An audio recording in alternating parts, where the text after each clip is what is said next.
Car makers from across the world are showing off their latest designs at the New York International Auto Show. It's the first time the event's been held since 2019 because of COVID-19. In that time, the car industry's global supply chain has been stretched to its breaking point. We had these impacts from the pandemic, and those hadn't gone away when we were hit by the semiconductor shortage. At no point did industry inventories have a chance to recover before the next wave of impacts hit. And now the conflict in Ukraine threatens to make that even worse. Wiring harnesses from Ukraine are used in many European-built vehicles, and it's impossible to build the vehicle without it, or it's impossible to add it after the fact. And then your operations around the world may be dependent on a Russian-supplied part or Russian-supplied raw materials.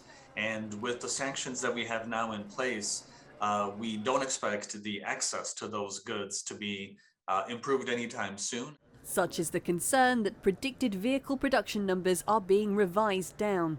Auto industry analyst S&P Global Mobility says the conflict in Ukraine means 2.6 million fewer cars will be produced this year in an already tight global manufacturing environment squeezed by pandemic shortages.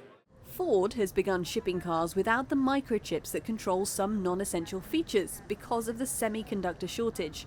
The chips will be sent to dealers at a later date for retrofitting post-purchase. And while new car prices are way up and low supply rarely benefits a demanding consumer, Ford says there are deals to be had.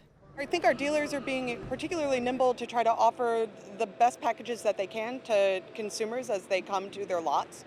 We also have incentives should customers not have the exact vehicle locally at this moment. They can negotiate a price, put in the order specifically that they want, and then see those incentives for being patient with us.